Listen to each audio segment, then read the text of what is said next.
Welcome to Weird Games and Weirder People, a podcast about role-playing games and the weird, wonderful people behind them.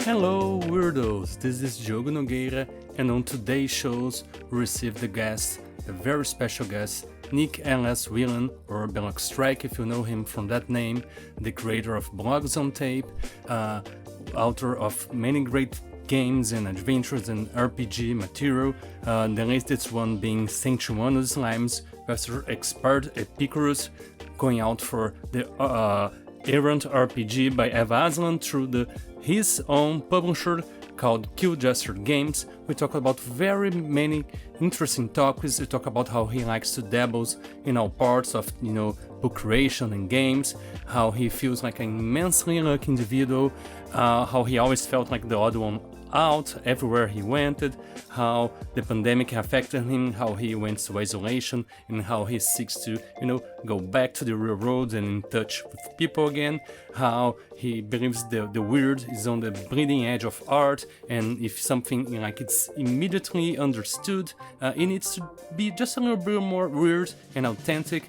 He talked about how he has ever-changing creative rituals. He's always thinking in ways to, control himself and, put himself in the right creative state. We talked about mental health, self-regulation, search versus research while we do our jobs. We talked about Kill Jester Game, his stuff, Blogs on Tape, which is something that was immensely influential on me.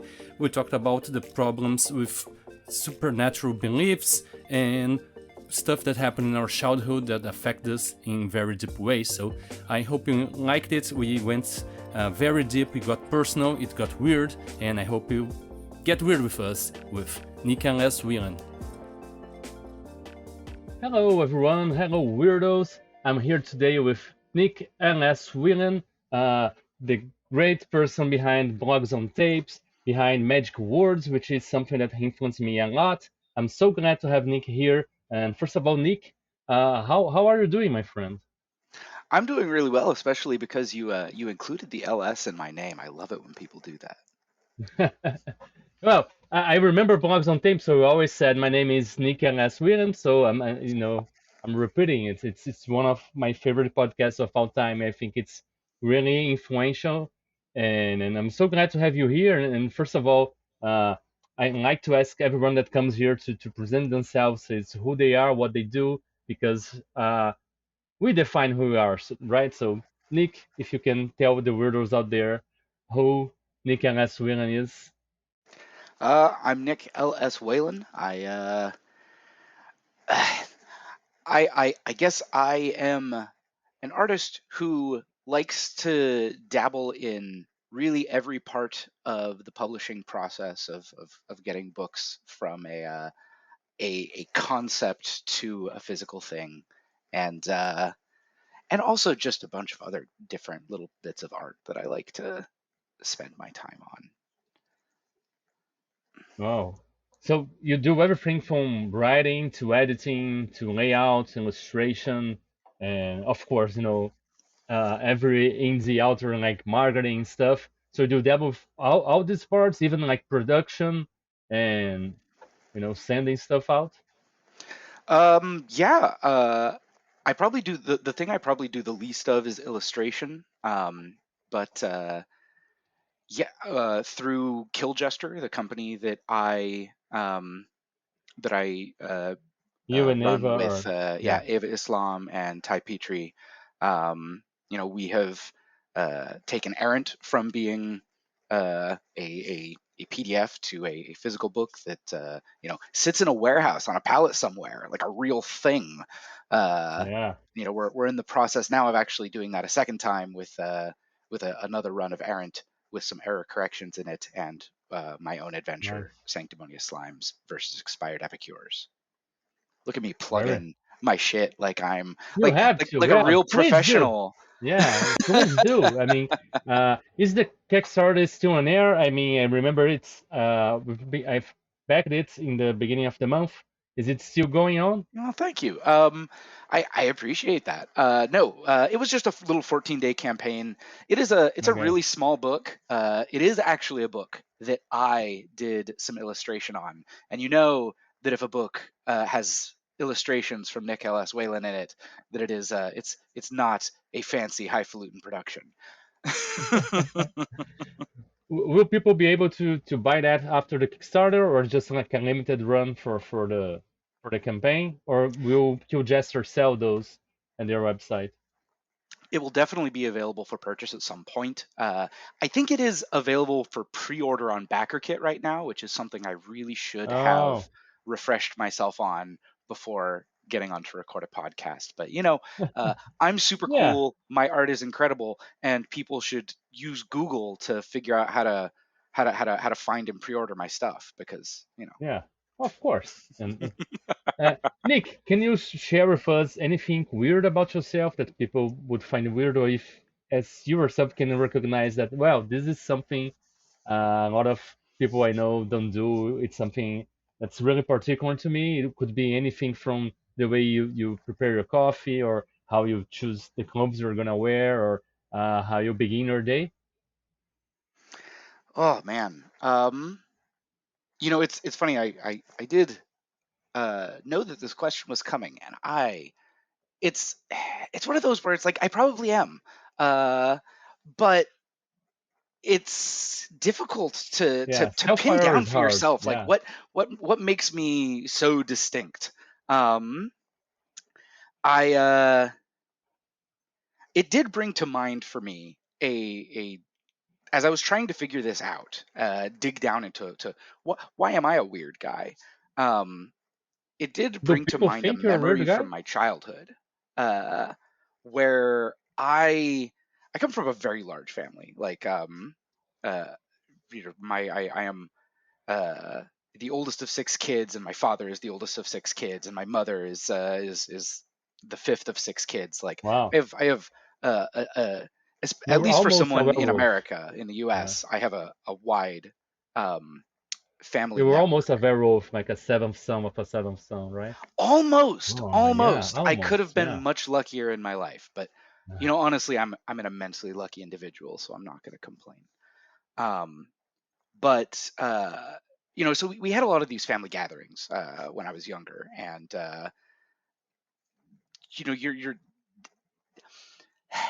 like when you're a little kid in a group that big, like it's you get a real diverse range of experiences kind of thrown at you at family gatherings, and Yeah.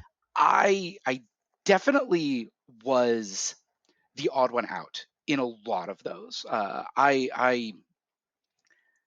I did not within my family like make sense to people, and I remember uh, being in the car driving home from one of these family gatherings at one point when I was a very young child. This is probably one of my earliest memories, and mentally turning over some of these experiences, and specifically having been called weird, like having my actions called weird, or just me myself like an inherently weird little creature. uh and I think I even just said out loud, I was like, you know what, I'm gonna be weird. Like, fuck it. I mean, I didn't say fuck it because I was probably like 5, but uh, I I I had this moment of just not realizing why I would want to embrace any other identity other than the weirdo. Yourself, right? Yeah, Yeah. yeah. That's very. Have you ever been like this? Like you said, your family would stand out.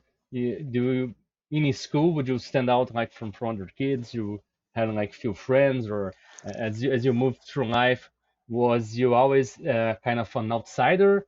Like you said, you would feel in these family gatherings, or did you find your tribe more easily outside of your family and in other social groups?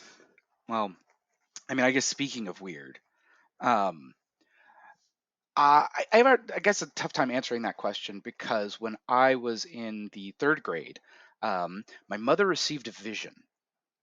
This is this is this is how she told the story to me. Like she received a vision from God, well, specifically from Mary, that other children were a corrupting influence on me. So I was intentionally isolated from any kind of peer group for most of my childhood through my adolescence, and like definitely at some point that intentional isolation ended, but like it at some point I took it on and just continued kind of isolating myself uh, through my early adulthood. So Yeah, I definitely I definitely took a while to find my people. yeah. Do you have your people now, or you're still very like a lonesome person? Do you prefer to be like in solitude, which can be very enriching for some artists? You know, a time to reflect and to be still. I've read a book just about that like a few weeks ago. Or like, do you miss having more people? I know I have a very isolating childhood too. I remember my parents calling me like a hermit or something like this. And but I do miss having more people around. Do you feel the same way, or are you completely comfortable in being like a wise hermit doing your stuff? I honestly I wish I could pull off Wise Hermit. Those guys have such a good thing going. No, I talk too much to make anyone think that I'm wise. I disprove it very quickly. I do have my people at this point. I've definitely found a community. I think I even view myself as something of like a community organizer at this point.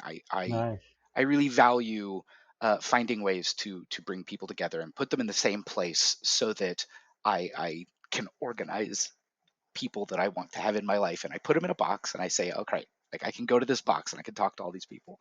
Uh, but it's nonetheless an ongoing thing. Like I'm definitely Yeah, missing a lot of the social background that I think people naturally develop as in forming relationships with peers through their childhood, and that's something I still have to work on. I actually um, I at one point like once really like figured out like okay I'm isolating myself too much. I'm perpetuating some of the harms that were done to me through like bad choices that my parents made.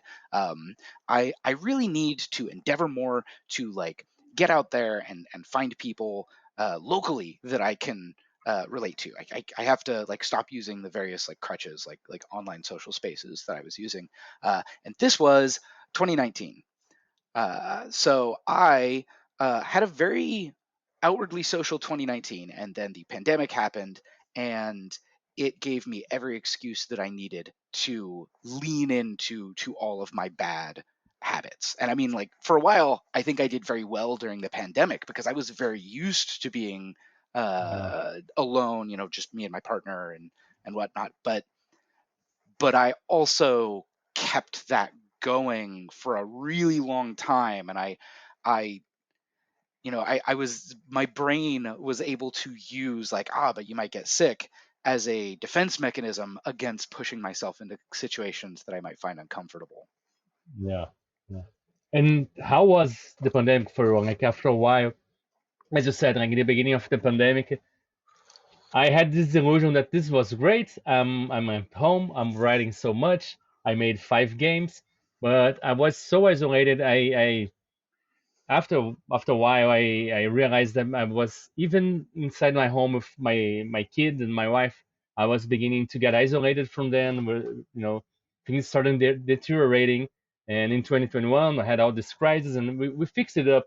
Uh, but did you had any downsides from being at home isolated? I know we have all these people on the internet, but Hmm. you know, being able to look people in the eyes and hugging people, having this more physical contact.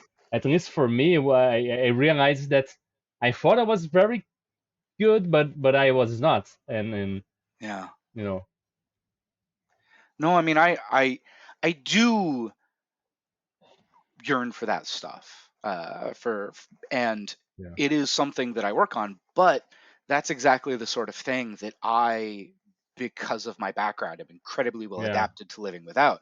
I actually just recently learned that I apparently had to go to eye contact classes as a kid. Uh, and since learning that, I'm like, oh yeah, I don't make eye contact with people. Yeah. Yeah. I trained um, that a lot. I trained that a lot too as a kid, especially yeah. when I started being interested, in dating people. I learned that this is very important. Apparently, so yeah, Yeah. yeah, yeah. Mm. Uh, Nick, you mentioned you feel a very lucky person, something maybe someone that's people say it's blessed or if you do feel lucky. Uh, can you tell us a little bit about this and how do you feel this lucky and how that affects your life in some way?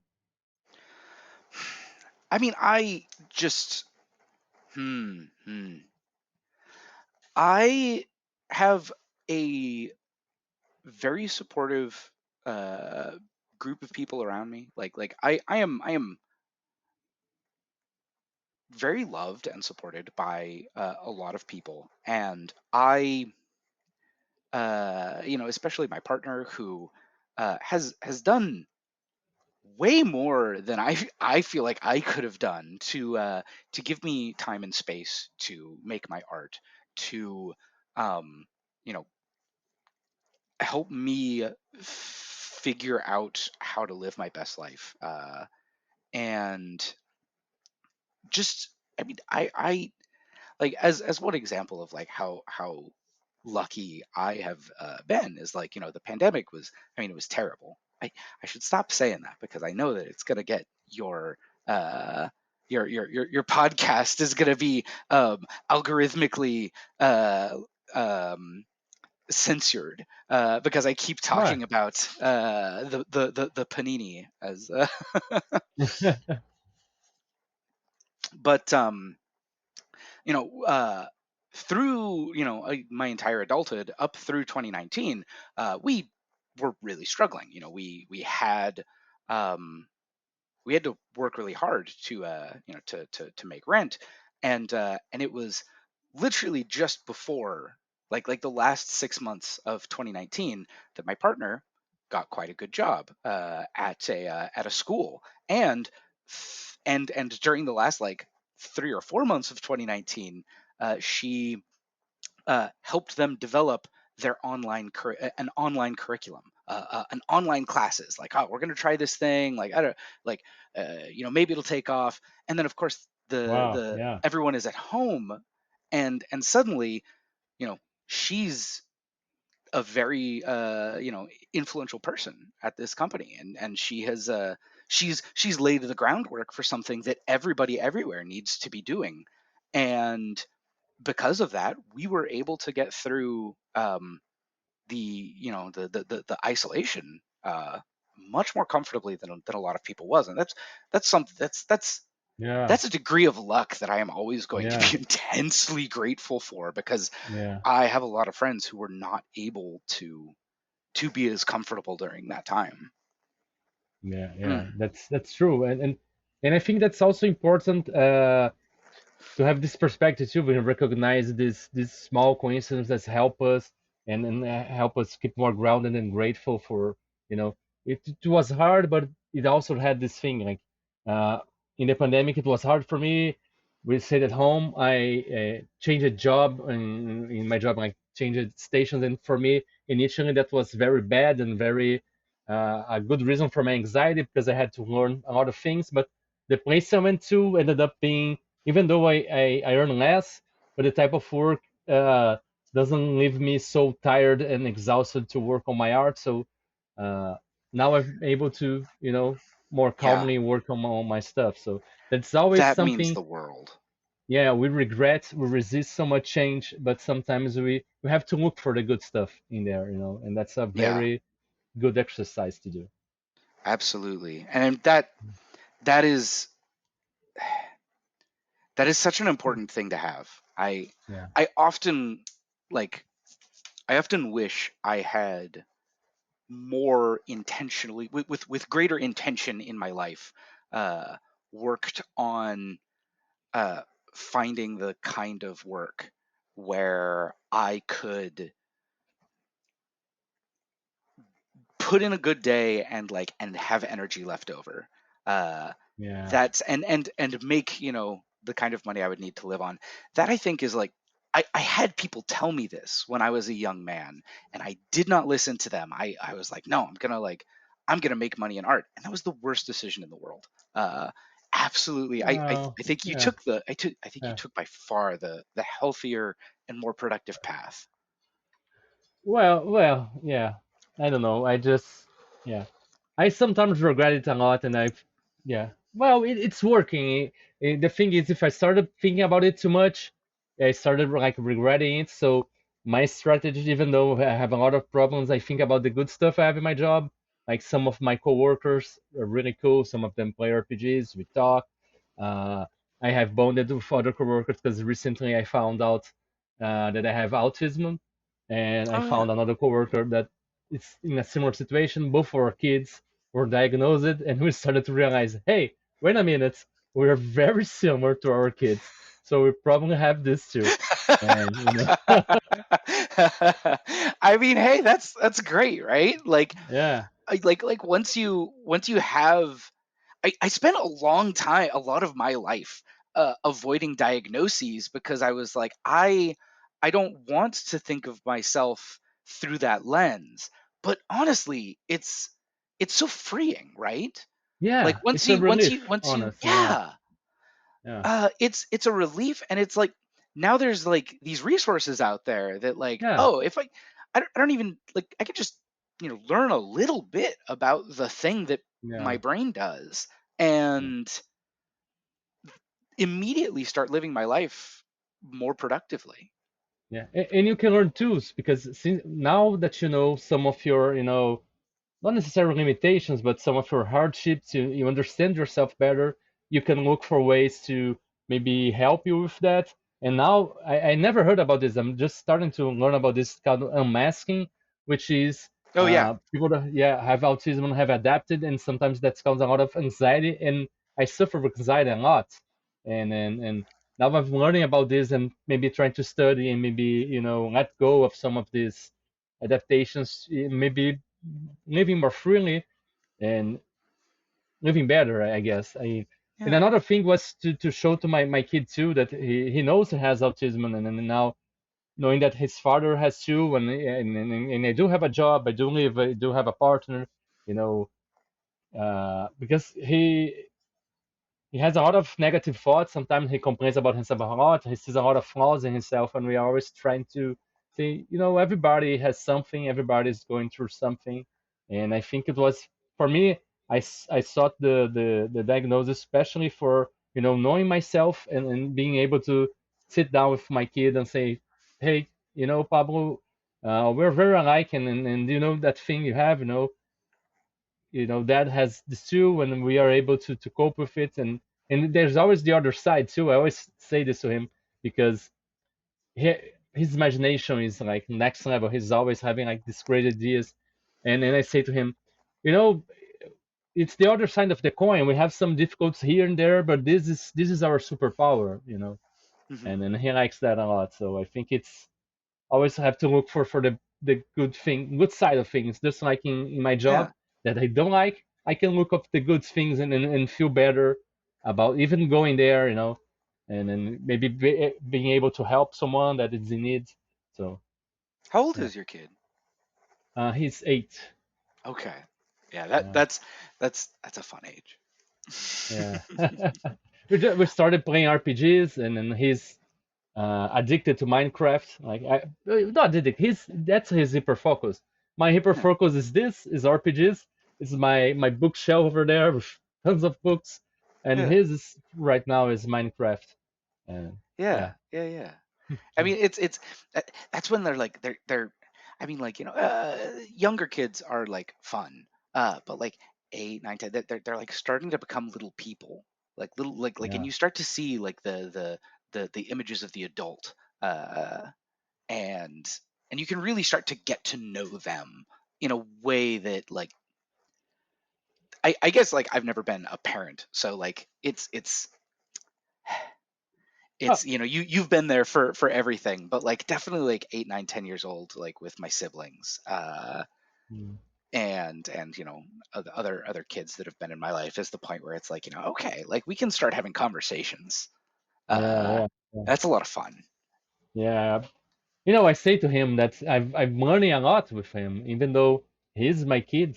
I'm learning about myself, learning about life in general. It's really, I don't know. It's a class kind Yeah. of having a kid. Yeah. Nick, would you could you try defining weird for you? What would be weird for you, and why do you seek it in your work or in the things that interest you in life? Could be art, fiction, or things like this. Interesting. I guess weird has a moving definition by definition, right? Because weird is always in response to what is currently normal. Um, and I guess in a sense, like artistically, like the artistic weird is in a sense it's like the bleeding edge, man. It's like it's like where the new ideas are happening. It's Yeah, like it always exists in like opposition to what's standard, what is established, right? It's yeah, always something like, fuck that. We're gonna do something that goes against it or goes in a parallel line or it doesn't meet there. Is that what we're trying to do? Is kind of this punk attitudes, you would say? yeah. It's yeah, it's necessarily what is outside of bounds. Um and it's the sort of thing that if you if you just tell people a weird idea, an idea that's really weird, they will tell you it's stupid. They will tell you that that doesn't make any sense. They will reject the idea. That's why you have to make the art. That's why you have to do the thing that grabs someone and leads them from where they are to the weird thing, and makes them understand it. Like if you can tell someone an Yeah. idea and they immediately go, oh yeah, that's cool, then like I guess for me, for the way that I like to do things, like maybe you haven't gone far enough yet. Maybe you need to maybe you need to like dive a little further into yourself, to find something that is so uniquely you that other people won't understand it until you make art. Wow. Yeah. But do you think this always happens this way, or do you think when you're talking to other artists, that people sometimes have this more innate sensibility? Do you think they can still identify cool weird stuff even if it's not ready? Or if you do think it's like, do you have any example of something we're creating that you were describing to a friend or peer and they couldn't really wrap their heads about it until we really made the thing we're talking about? I mean, the goal of life is to find people who are simpatico with you. So certainly there are people in my life that I can like tell ideas to, and they will more immediately latch on to what I'm saying, and they'll say that's cool, and maybe they'll want to work with Yeah. me. Maybe they'll want to like have a conversation, and we can develop Yeah. the idea out more. Uh, like that's one of the great joys of life. But Yeah. certainly like if Yeah, there's certainly people you tell these ideas and people say, what the hell? How do you come up with this stuff?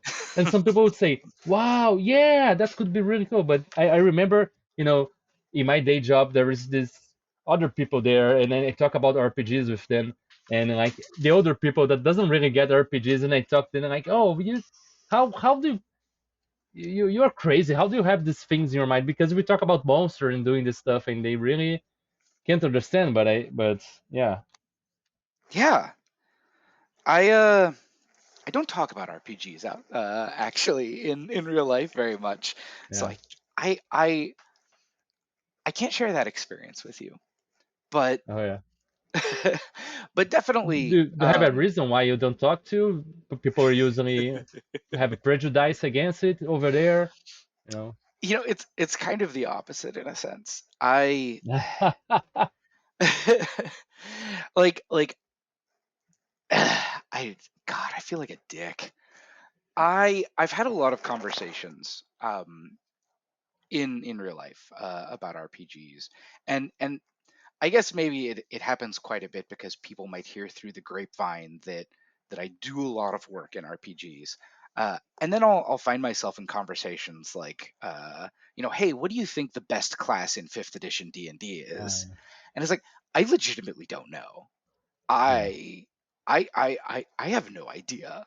Um, and then oh, they're like, they they they they don't believe it at first. They like try and draw it out of you. They're like, I mean, come on, like what about da, da, da, da, uh, yeah, and then just yeah, the disappointment slowly setting in as it's like I'm I am genuinely sorry. I understand that you're trying to connect with me, and I really want to connect with you because we're two humans sharing a space together, and that's beautiful. yeah, I um I am when I talk about when I'm doing RPGs, I'm doing something so esoteric that uh that what most people yeah, understand as an RPG is just it's not that I scorn it or look down on it. It's just completely unfamiliar to me. yeah. Yeah. Well, that's a problem with people in the US that RPGs are getting really popular. A lot of people know D&D. Here, talking about errant or talking about D&D for most people, it's same thing. People don't know what the fuck is this. Really? Yeah. It's That's what you know, was people that yeah, play games know, but I mean the great majority of it's not that popular as we wouldn't like fill a stadium with people watching RPGs here. Definitely not. So most people still don't know. So you talk about any weird game and D&D for them, it's pretty much the same. I Yeah. mean, But like the, that's the a the problem. world Yeah. is full of all sorts of different the cultures, but it's Yeah. nonetheless for whatever reason surprising to me because I know so many people in Brazil who uh are deeply invested in the scene. So Yeah. I guess I just kind of assumed that there was a commensurate further like group Yeah. who was more part of the norm core of RPGs. That's Yeah. that's wild to me. Yeah, like our biggest convention here, it's like 1,000, 1,500 people. Yeah, That's like the biggest one, and that's my it. goodness. Yeah, but I mean, I do feel something about D&D, as you said. Like a lot of people talk about G, and sometimes I really want to connect. But yeah, I can't. I bought the D&D 5 books. I tried to play. I tried to read them, and I said, oh, maybe I can play this, but I won't be running this because it's like too many small parts to take a look at, and some games really screwed me over, like DCC with the Might Deed of Arms, and you can do anything. And then I started Yeah. reading the fighter, and you had to like choose maneuvers, and I said, nope, that's not for me.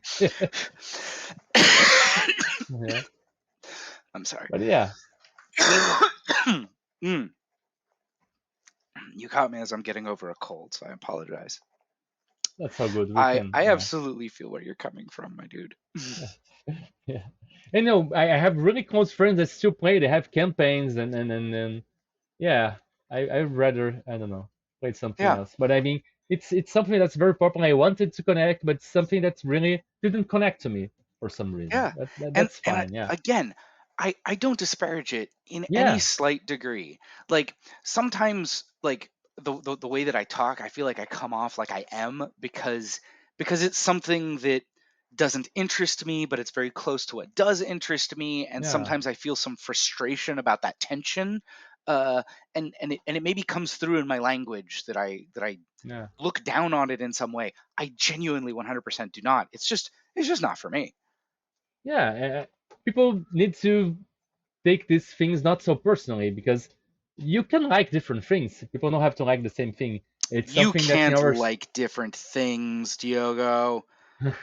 That's in not our space. allowed. People take things too personal. It's just games. Whatever.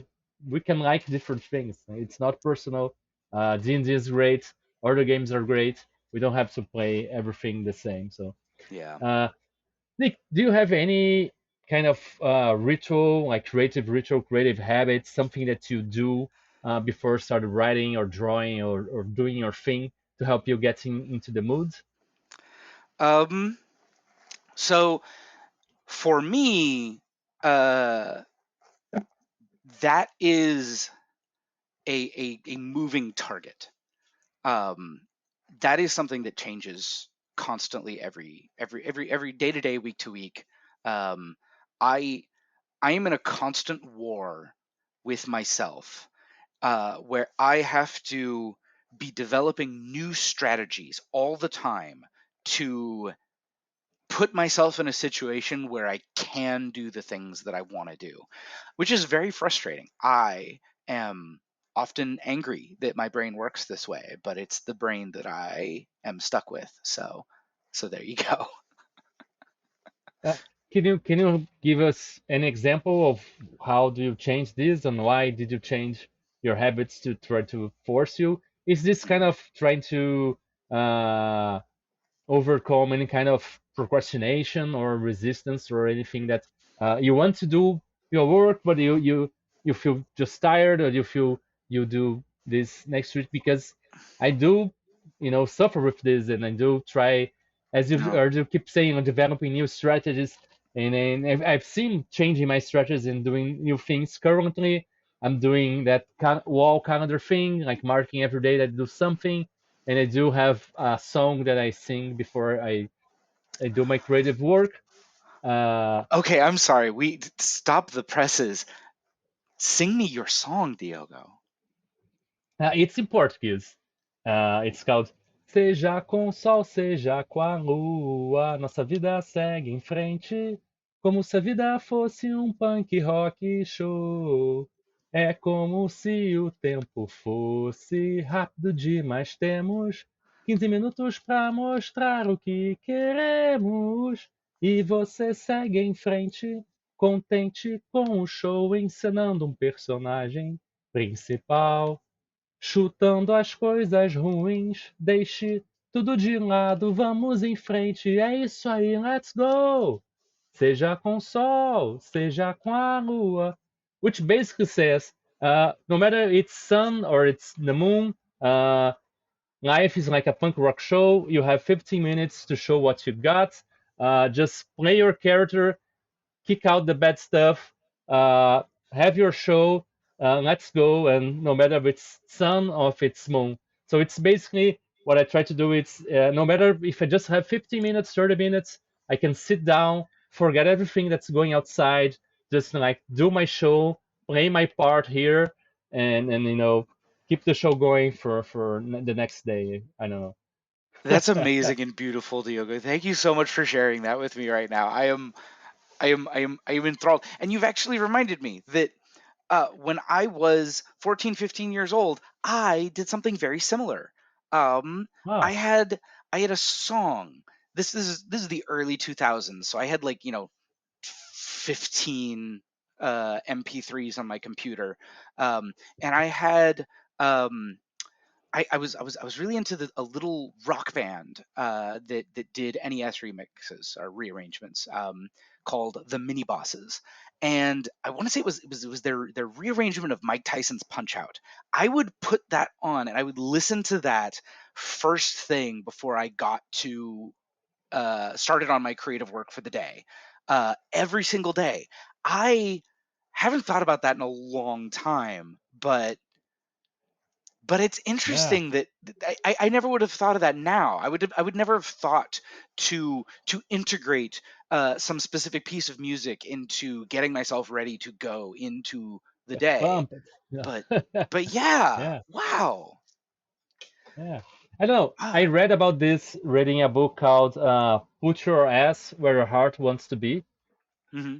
Mm-hmm. uh, which talks about resistance as some as this, outside inside force that prevents you for doing the work you want to do. Can it be procrastination? And even talks about the resistance inhabiting the other people in your life that's always invite you to do stuff, and you have to be able to say, okay, now I can't, I have to do this stuff. And one of the things that they suggest is that, like, invocation of the muse, as they do in Homer and those old Greek epics. And but for me that was like too formal, and I really like punk rock music, and I really like this music in particular. I have other songs too, but the ones that really uh, translated my thinking of, we have little time, we just have to keep going, and that music was something that talked to me a lot in this way. But yeah, uh, and now I I'm curious agree. about the rearranging of Mike Tyson, the song you said that's gonna be really, very energetic. I would imagine. Yeah, I'm gonna listen to it later today to put myself back in that headspace. Now I'm Um, thinking that music from Rocky probably would be good too, like dun yeah, yeah, dun and I dun think dun. like Yeah, it's very much similar in its arrangement style. I am sure that boxing sports video games from the 1980s, even though they're made in Japan, are definitely thinking about the musical arrangements of the Rocky movies as they figure out their score, because you're definitely yeah. hitting a similar set of beats. Um, that though, that's 20 years ago. I haven't Yeah. done that in a little What while. what have you been doing currently? Like you said, you're always changing your targets. Yeah. So what is your current creative ritual? So I recently went through a period of not knowing how to trick myself, which is always distressing. Yeah. I've had a bit of a rough period, honestly, where I will sit down and I will spend 8 hours not fixing a single paragraph of edits that I want to get done for the day, and oh, that's just that puts me in a bleak mood about everything in my life. When days like that happen, I've had a little bit more success very recently. I've gone to a tactic I've used a few times, which is I loop. Um, I will have like three, four, five tasks that I will loop between in small segments. Um, so right now, I'm the thing that I want to get done, the thing I want to be working on very voluminously, Yeah. is I'm editing Gus L's next adventure. Gus and I have worked together on his last few adventures, and Amazing. I'm uh, editing an adventure that's currently titled Bones of Bronze. I don't know if that's going to be the final title, but uh, that's what I'm working on, and what I want to be getting a lot done on, but I can't. If I just focus on that, I won't. So I'll do a little bit of that, and then I will play one level of Mario Wonder. Oh, uh, because yeah. you know I love Mario Yeah, games, yeah. and it keeps me moving. And then I will move over to writing a letter to my pen pal. And I'll do that for a little while. And then after I've done those things, I'll loop back to a little bit of Bones of Bronze, and I'll edit some. Yeah. I'll like look down and I'll be like, okay, that's down there is like that's kind of good. If I can edit down to there, then I can play another level of Mario Wonder. And Yeah. sometimes I pick too far, and I end up like getting halfway through and then procrastinating. That's not what you want to do. You want to pick exactly the right amount so you can get all the way through it in one go, and then you can play a little bit of Mario.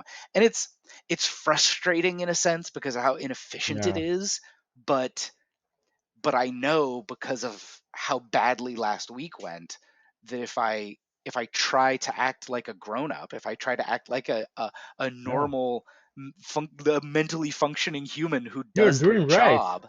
You're doing right. I mean, there are research that say if you sit down and work for more than 2, 3 hours of the same thing, it's diminishing returns. Like we have to vary and rest. Rest is part of the creative process. You know, that curve, the normal curve that goes up and down. We work. Sometimes we'll be working very hard, and sometimes we need to rest. So that's part of the thing.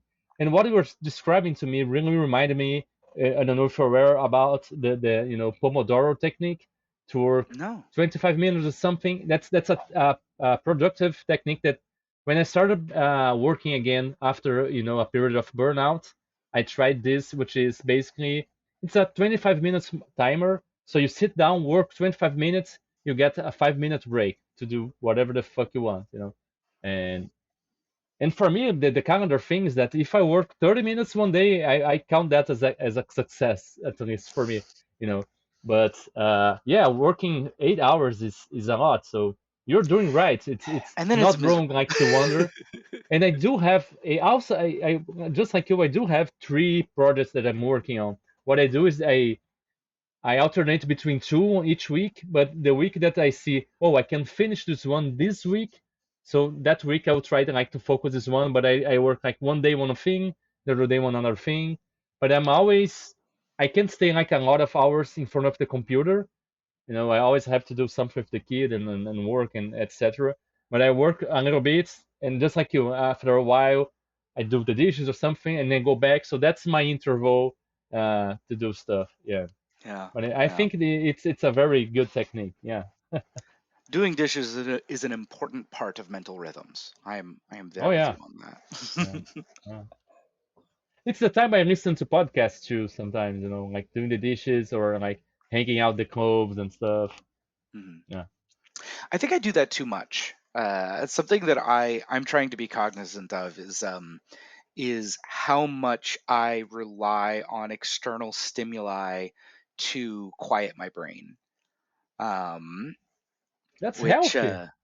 It Do is. you I mean, think? I'm not saying it's Yeah. unhealthy. No, Uh, I'm never going to stop doing it. My yeah. God, I would die. I would fall down dead with my Yeah. brain writhing as a mass of worms bursting out of my ears and from the Yeah. ends of my hair. But I do think that at some point I personally, Nick LS Whelan, started doing it uh, to excess. I'm trying to To avoid now something. moderate that and replace some of the time Yeah. that I would listen to things with thinking, and Yeah. Yeah. Yeah. specifically Yeah. Yeah. thinking in particular modes, like trying to be aware of, okay, no, this train of thought is rumination, we're going to set this aside. This train of thought it's anxiety driven, we're going to set that aside. We need to latch onto something and think about it in a productive way. uh Or I just I'm empty your mind endeavoring to do more of sometimes. that. Say Yeah. again. Or maybe just emptying your mind. Something that I've been trying to do lately.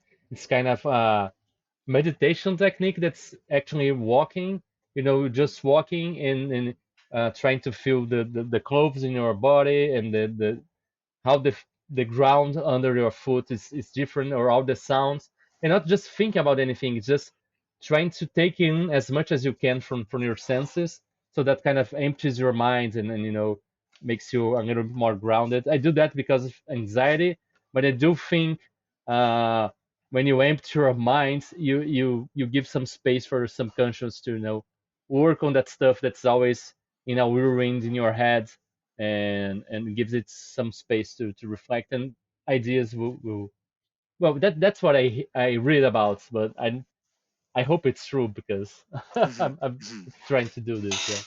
Yeah. Yeah. Nick, do you think you have any, main source of inspiration for your ideas or anything that really touched you in your life that you draw a lot from? In my case, I draw a lot from the things from my childhood, like, cartoons and movies and pop culture that were really my refuge in when I was a kid. Uh, do you have anything like that for you? Like you're really into comics, so you draw a lot from this, or maybe you're really into this author in literature that you really draw a lot, or anything like this? Honestly, I think it's just literally anything for me. I I find ideas very easy. I find ideas so easy that um, until recently, I was very vocal about how I kind of scorned people who claimed that any idea was of theirs was special. Um, I have since begun talking I to do some other agree. I artists, do agree sometimes. specifically. Yeah, Yeah, yeah, execution is so much more important than it ideas. Yeah. is. Execution is really where it's at. I do know artists who I admire immensely who have expressed that ideas don't come easily to them, and that's so, so people's experiences differ. More at 11. Yeah. But uh, I find it very simple to say, okay, I'm working on a dungeon. I am going to sit down and just 15 ideas for rooms. Like I'm gonna write them down, and you know, I'll look around and I'll spot something and I'll say, okay, like this sticker on the side of my computer. If that was a dungeon room, like how do I translate that into a dungeon room? And it happens very, very quickly and simply to me. So I guess in a sense, to give a productive answer to your question, where I get my ideas is by making sure that I have novel things to think about as often as possible. Uh, Absolutely, the worst, the worst way to get ideas out is to sit in a place where I've been for hours and hours and hours and look around me and see things that have inspired 100 different ideas already and try and come up with a new idea based on them. I need to go on walks. I need to read a book. I need to, uh, you know, uh, pull out a deck of tarot cards and look at a piece of art that I've never looked at before, or that I haven't looked at often, and draw from there. Yeah. Yeah. You try to look at old things in new ways. That's what we're trying Yeah, to say. Or yeah. Do you and you said about reading books? Do you do a lot of research? Are you interested in diverse topics? Like do you watch documentaries and sometimes take things for that, or you what I'm trying to say is when you do a lot of search, or you're more like a research person, like you have the idea for this game, so then I'm doing this research for this, or you're always interested in various topics, and sometimes that touches you, and then you follow this in some way. yeah. Are you a very curious person, for example? That's what I'm trying to guess. I I want to say that I am, right. I am kinda. I will follow all sorts of different threads that interest me, and I'm interested in many things. Like especially if there's a story to it. I'm bad with uh natural or scientific facts, but if there's a story to it, I will follow a story, on a whim to the ends of the earth. uh but I am immensely bad at research. This is actually something I've been thinking I really want to work on in myself, is that I as soon as learning about something is beneficial to me, as soon as it's something that I know is good for me, then it's a task, then it's a chore, then I will never do it. And this is I need to find the psychological tricks that will make it possible for me to do research better, because Yeah. I am so bad at it, and I am so frustrated that I am bad at it. I am so frustrated that I am so bad at it, Diogo. Yeah. Yeah. Yeah, I understand. Yeah, but I mean, if you're curious, you're searching other things, you can learn. There's this saying that I love. That's you learn 1,000 things. From one thing, you learn 1,000 things. So even if Yes. you're doing research for this specific thing, as you're curious and searching for other stuff, you always bring something back. So yeah, and Yeah. these are games, are not like research papers. So we can be a little bit more forgiving. It's Yeah. true, but the like I have friends who are much better at research, and what they're able to get from finding a topic and digging deep on it with intention Yeah, is wild and fascinating, and it draws me in a way that I wish that I could draw other people in. yeah, And like every artist has to play to their own strengths, but it's a yeah, strength that I feel I would benefit immensely from being able to develop. yeah, yeah. And sometimes we don't see it yet, but sometimes our weakness can be really our strength. Maybe uh, since you don't do research, you are able to come up with weird alternatives for things they would research too. So that's something that Hmm. you can focus on, or find something that is yours. Like I always compare to other books and try to copy some styles of other people, and then what I'm trying to do is feeling where I'm coming short and Yeah. see what I find there, and maybe extrapolate it, and maybe that's what I read about. So that's what I'm trying to see, like the way I do tables, the way I focus more on tools instead of ready-made stuff, and I think that's what I try to do. So something that Yeah. calms us down in some way. And I don't you know if said I'm you're, prepared to be quite that kind to myself, but yeah, I mean, maybe you're right. Maybe you're right. yeah. Do you do a lot of research actually? And I'm curious, as in, I know that I'm the one who's supposed to be being interviewed here, but when you're making RPGs, how much research into facts do you do? Yeah, I've noticed that sometimes research too is a way for me to keep being passionate about something. So, for example, for Primal Quest that I've been working for a while now, and I had a period last year in the beginning of the year that I was kind of burnout and I was losing interest in my own stuff. And I found that a way for me to keep being passionate about my game, since I want to develop Primal Quest into a more a line of products and maybe someday a box set or something. It's very important for me to keep in love with the game. So watching more movies or documentaries and reading about prehistoric people, dinosaurs, or original people, it's something that inspires me, gives me more ideas, and keep me in love with the game. So Mhm. I'm doing research for PromoQuest, but I'm always very curious, like reading a lot about stuff. I'm reading about autism and maybe think about how I can make a game that talks with these things. I'm read about philosophy because of my anxiety, and now I have notes for a game about stoicism and journaling games and reading about original people. I got this subscription for masterclass, Oh yeah. that course, and I'm watching course of philosophy. I'm watching ukulele classes, comedy because I love comedy, and that saying that I said from one thing or 1,000 things really resonated with me. Yeah. So I watched Steve Martin's comedy class on master class. First of all for comedy because I love comedy, and I joke that now that I'm an RPG writer, my dream is to be a stand-up comedian. And the second time I'm watching the show, everything that he's saying for comedy, I'm learning. Oh wow, you can actually apply this to game design in this and this way. So Yeah. I think they're both very importantly. The research is important for me to stay in love with the game that I'm developing. So the more I read about it and I see new things, I discover, the new things that I didn't know about. It keeps me motivated to keep writing for it.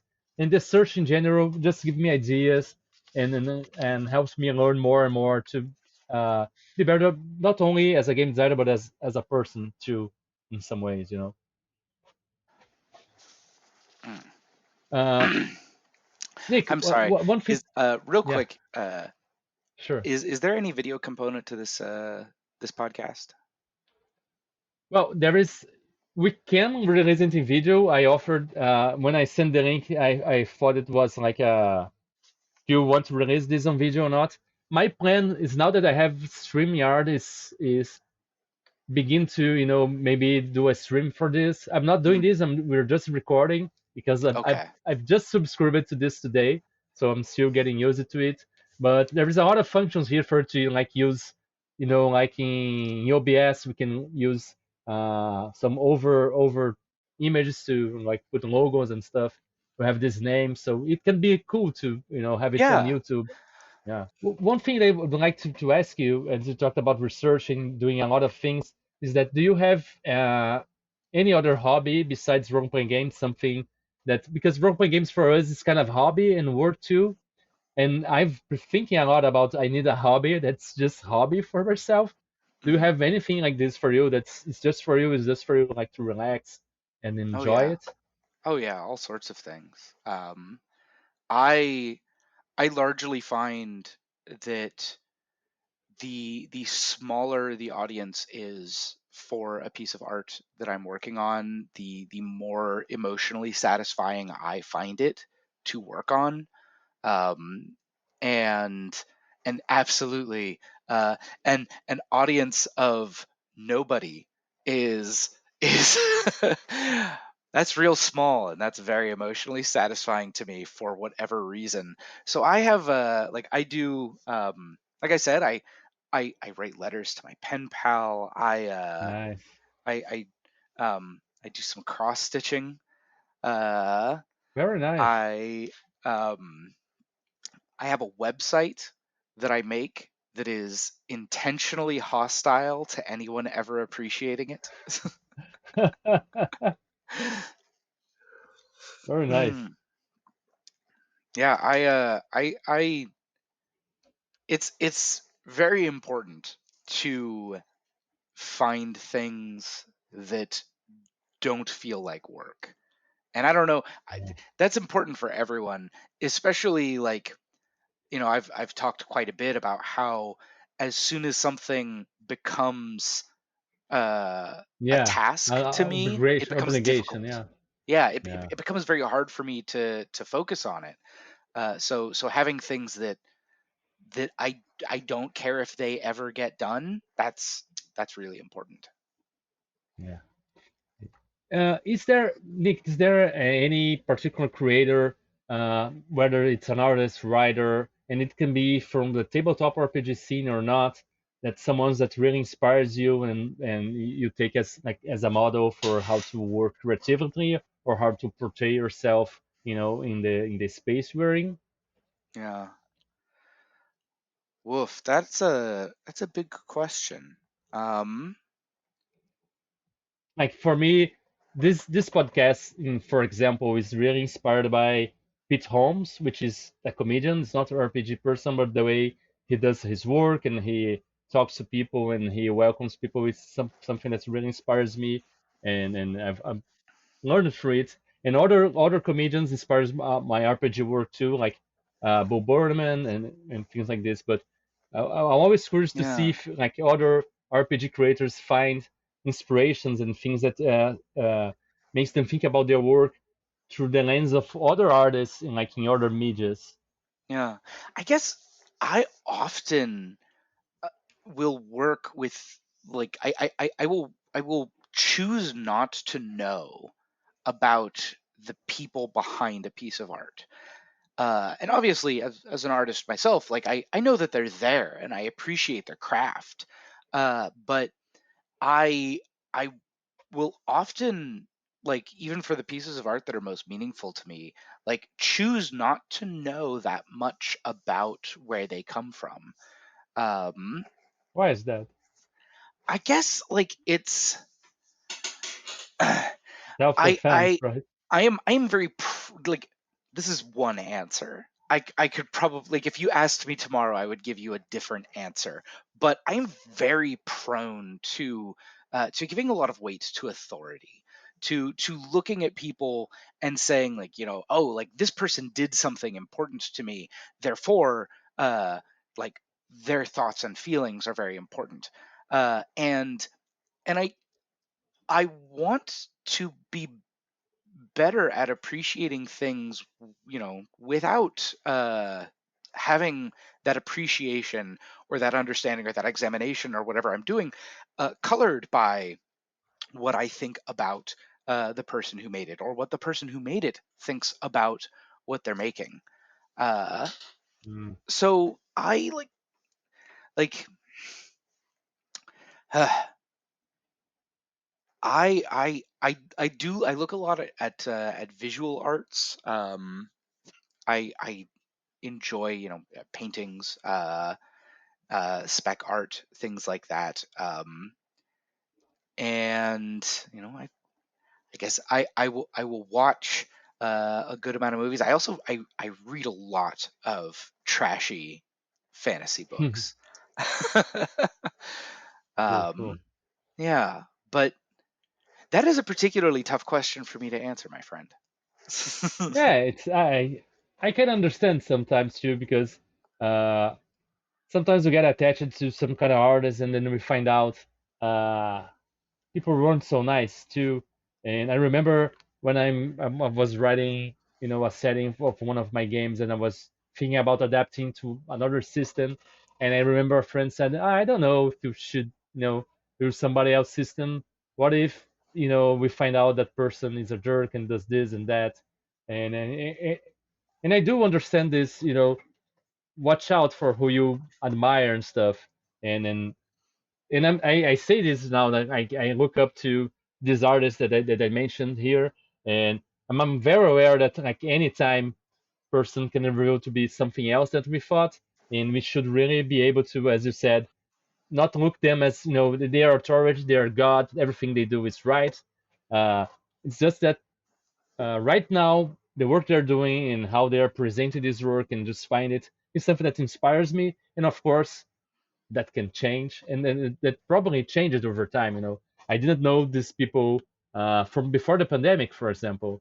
I didn't know any of those two artists, so it's something Yeah, that's probably always changing too. You find your teachers or inspiration. I had a lot of teachers and mentors along my journey, and they all influenced me sometimes. So yeah, that's absolutely a factor. But even just benignly, yeah, I kind of like, if I deeply appreciate a work of art, um yeah, I might not want to know, for example, that there's a prequel to it that I didn't know about, and that yeah, and maybe by then, like, examining that piece of art, I might it might recontextualize how I view the original work that inspired me in a way that I don't necessarily like benefit from.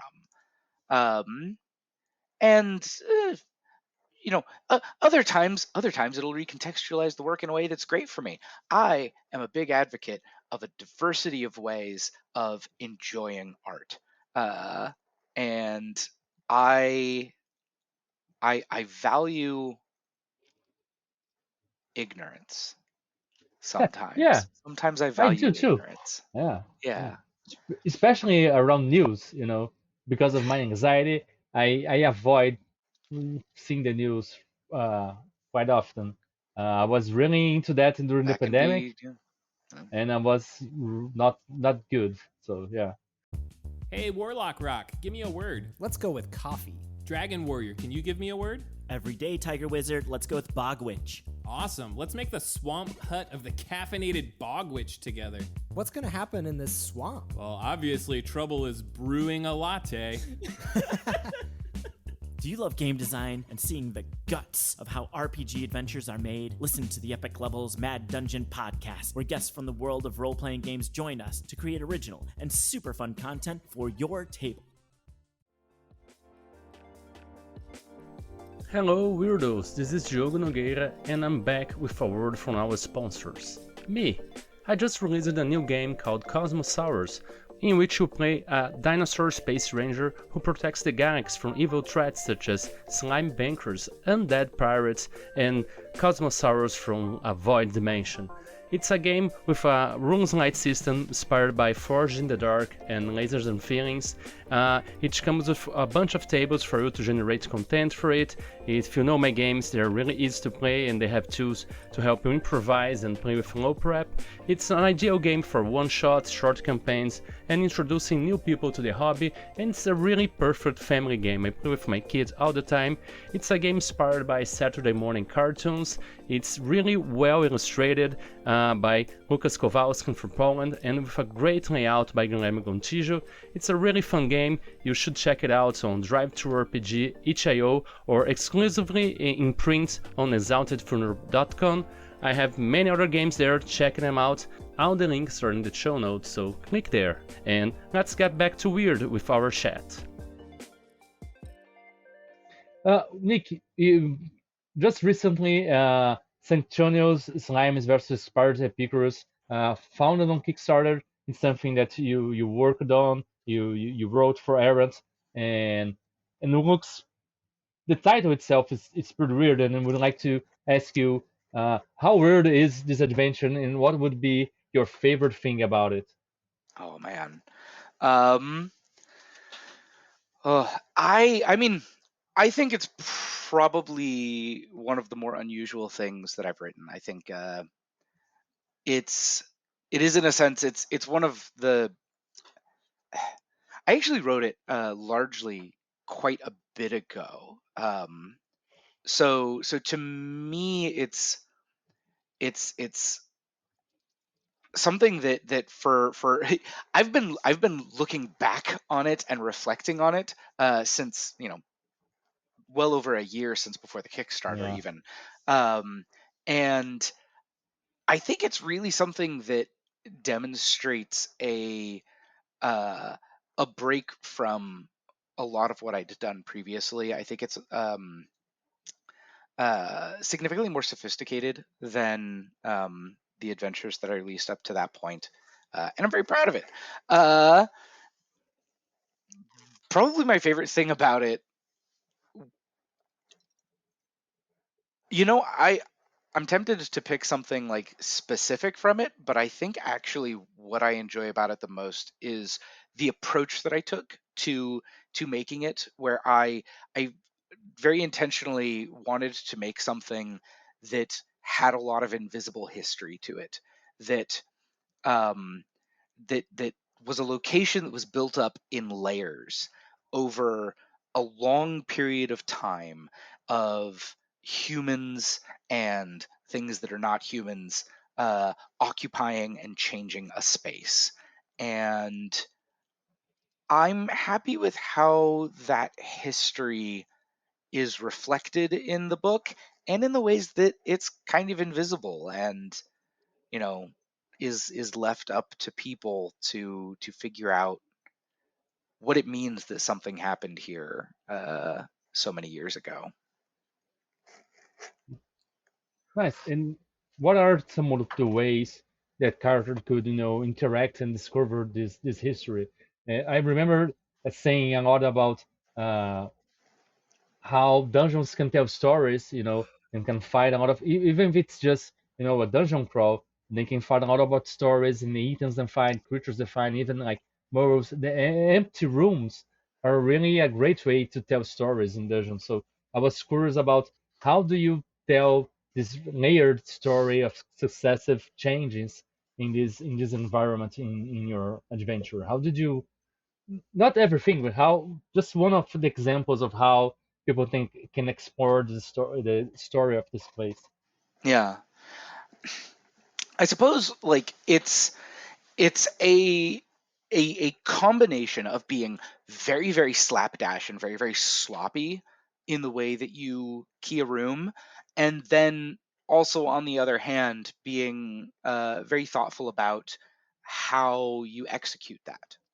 So to be more specific, I wrote out a an immensely, like, I won't say immensely long.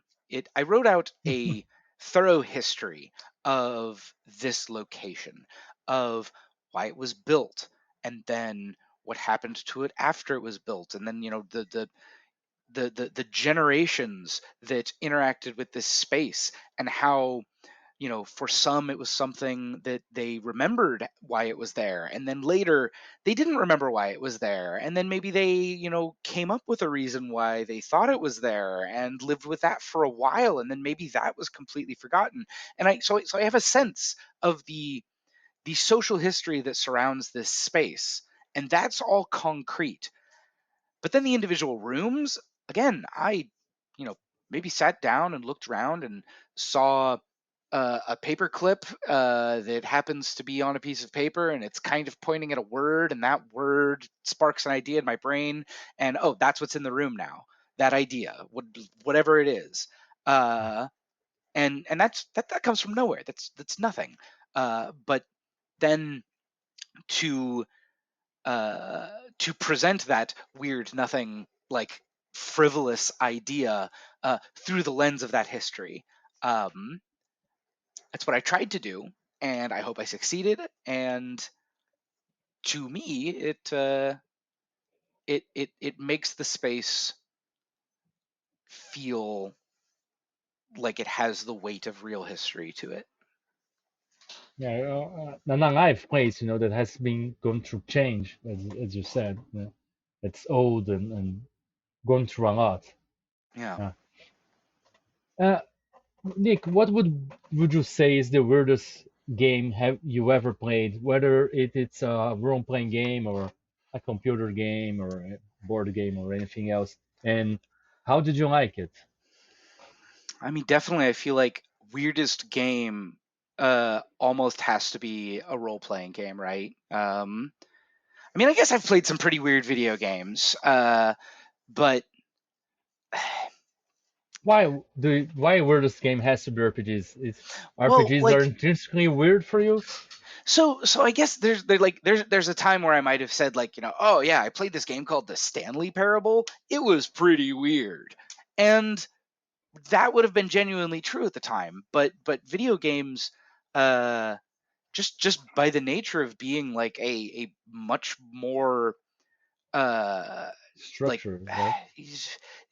a medium that a lot more people are engaging with and a lot more people are paying attention to. um it's almost by necessity, anything that you encounter is like a little bit more absorbed into the norm, into what is normal, right? Whereas a role-playing game, my god, like I don't know about you, but maximum 6 other people have experienced this thing. uh that's it's, like it's just going to be a little bit more unusual than a video game that is even 1,000 people have played. Yeah, And I'm not plugged in enough to video games to play yeah, the games that only 1,000 yeah. people have played. Anything I've played has probably been played by a couple tens of thousands of people. um It's a lot more personal, right? More playing yeah, games, it's intimate. even the D&D that everybody plays, but the adventure you're playing with your group, if you're not using like a ready-made one that you can, but even that, the way you're playing won't be the same thing that's other plays. So it's Oh, intrinsically absolutely. unique, Like right? the Yeah, the text is the text of the game is not the game yeah, that anyone is playing. The text of the adventure is not the adventure that anyone is playing. yeah. The thing that people are playing is happening at a table, and it's very, like, Unique. it is Yeah, unique. It is colored by the personalities and the tendencies and the mental illnesses and the everything about the people who are sitting there at that table. Let's yeah. see. I have actually been. It's been a long time since I've been able to play, so I'm trying to think here. Uh, uh, you know, um, I will say that one of the weirder things that I've played is with my friend Dwiz, who writes the Night at the Opera blog. Um, I I recently played in a game. I was a latecomer to this campaign, and because I was a latecomer, there was quite a bit of like in jokes and whatnot going on among this play group. And um, as soon as I said, oh hey, I have this day free for the rest of the campaign. I can play the rest of the campaign with you guys. Uh, Everyone started joking that it would be very funny if I played a human, because apparently no one had picked human. Uh, and and by picking human, I would kind of end up being the The main weirdo. character of the story that everyone had been working on week after week after week. And it would be funny for me to drop in the last 3 sessions and be the main character. And for various reasons, I was actually a little uncomfortable with this idea, but everyone was so amused by it that I was like, okay, I will play a human. I'm gonna play kind of a self-absorbed, like self-centered, like I guess I'll play like a white dude, basically, right? Which and I'll lean into it, and I will be someone that everyone can scorn and look down on, and I will still take the credit for everything that they've been doing. And I ended up Dwiz being a phenomenal referee, has this like this Goblin King character who's afflicted with chronic gamer disease, and he's playing more and more video games and degenerating as like as he like slowly wastes away in his obsession with video games. And I end up, waltzing in, taking his place, becoming the new Goblin King. Everyone else's contributions are forgotten. That was a pretty odd time. Yeah, yeah, that sounds really unique as we're saying, and sounds cool. Wow.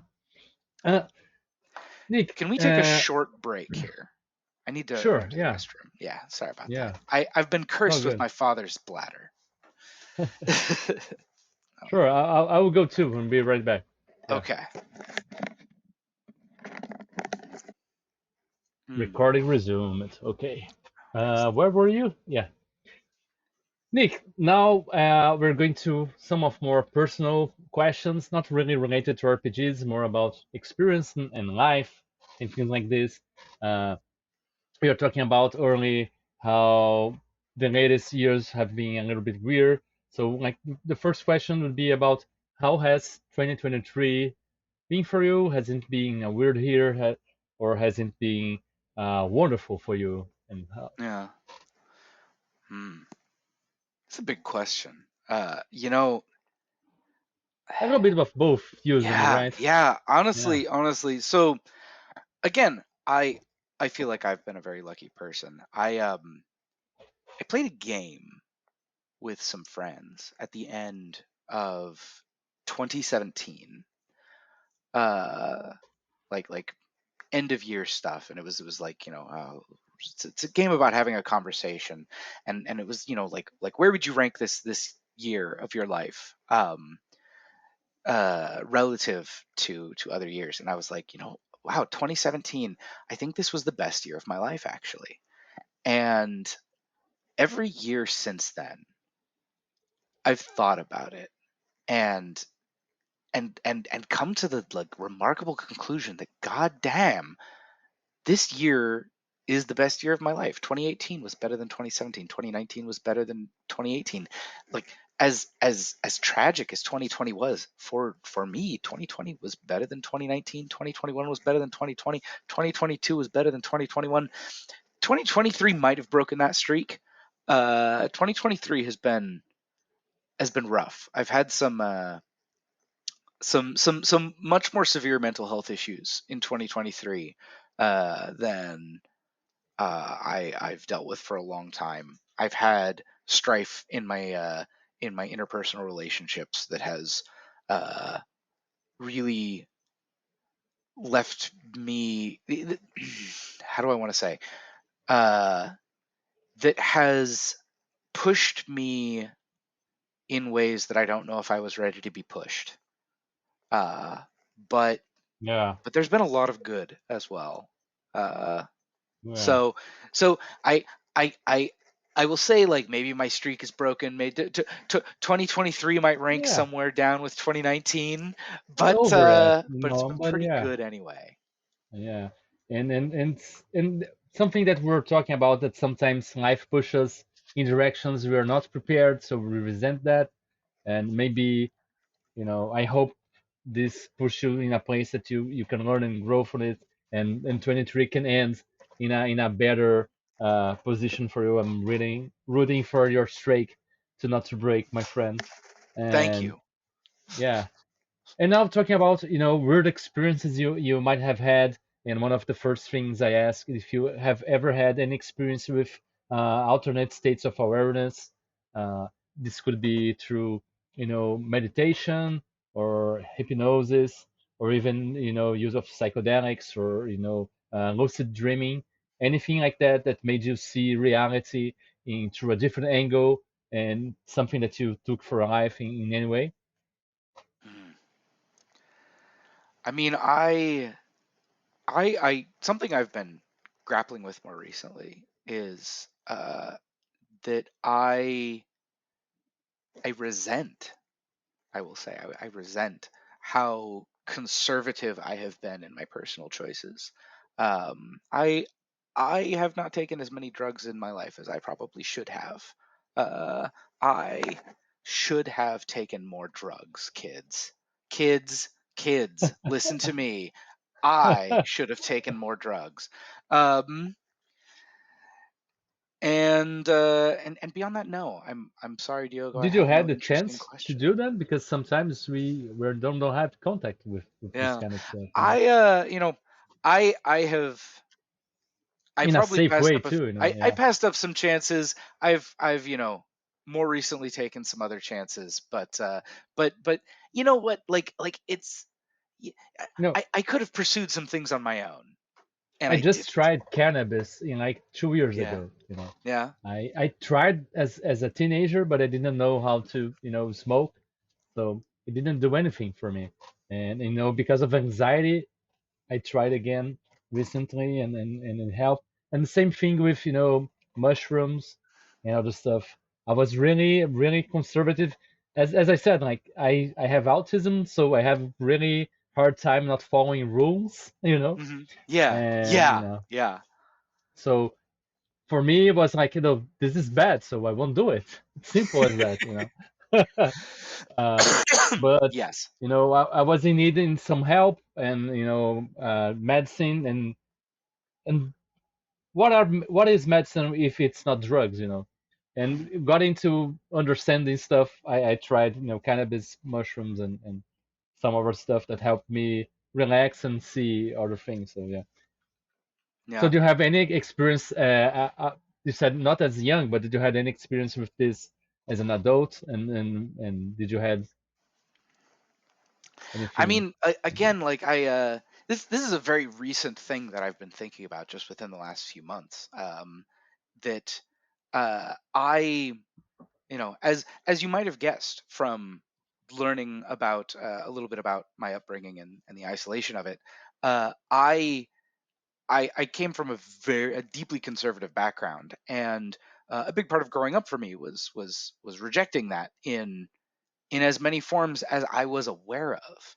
Uh, and I thought I had assessed and rejected uh, everything, all of the Yeah, various narrow conservatisms that I had been raised with, and only very recently did I realize that I have uh, continued to be deeply conservative in my personal choices, in the ways that I choose to live my life day to day. Uh, and part of that has been like avoiding avoiding drugs yeah, all the sure, time, and it's like, damn, yeah, I ah like I don't want to do the like try and make up for lost time, because that seems like a yeah, bad yeah, choice too. that yeah, seems that seems like an yeah, overcorrection, but it's like I need to yeah. be more open to this and be more proactive about being open to this. Yeah. I started very, very slowly. Like because of anxiety, I started like microdosing mushrooms. So it Hmm. was very, very little, and it kind of brings you down from your head. Because of anxiety, I say this here that sometimes you're thinking about so much and you're walking around like you are like a meat puppet, and your mind is just controlling your body. You're not feeling anything, and these things help me, land in my body again. I can feel again. I can get present again. So that's something that I started it, and then I explored it more. But it's something that you really have to do conscious. So if you ever think about it, uh, I watched documentaries, read about it, like to make sure and be safe. as you, I was very conservative with this. I was afraid, so I was really trying to go slow and steady with this kind of stuff to not mess anything up, you know. Yeah. And yeah, I never had any bad trip because I don't know if because it only started like 2 years ago, but I always very focused and don't do this all the time. It's very uh, you know, careful. Yeah, yeah. I mean, that's definitely something that I've been concerned about too, is that I I I also have a lot of anxiety. It doesn't it's not something that I have to be quite as conscious about as maybe you do. I don't know. Yeah. It's not If something that I it's think about a lot, yeah. but a lot of my experiences with various drugs have been deeply anxiety. Like Oh yeah. I'll have like pretty severe panic attacks when I've taken Wow. drugs, and like part of that is just Yeah. not knowing how to do it properly. But It doesn't work the same way on everyone too. So exactly, that can be it. exactly. Yeah, yeah, of course. Yeah. But do you have any experience, with meditation or hypnosis or any kind of, you know, completely natural ways of, trying to transcend any Yeah, I really wish normalcy? I had an interesting answer, Diogo, but no. No, I No, don't. it's. Have you had any near-death experience or any religious experience? Anything that made you, get in touch with something uh, that made you feel different in any way? You know, I this comes to mind. I It's not a near death experience, but it uh this is over a decade ago now, 11, 12 years. I was working a very demanding job.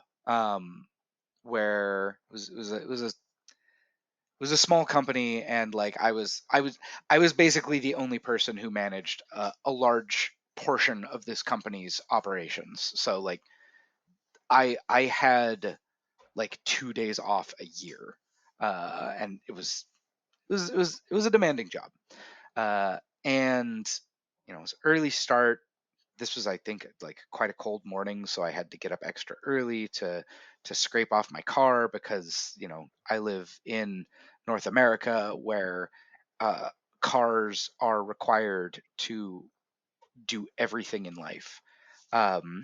And I started going to work, and just as I'm making the second turn away from my home, I start turning through a crosswalk, and I have to slam on my brakes because there is a family with a stroller and a little child like crossing this crosswalk, and I was groggy, and I was on autopilot, and I was miserable, and I very nearly hit these people.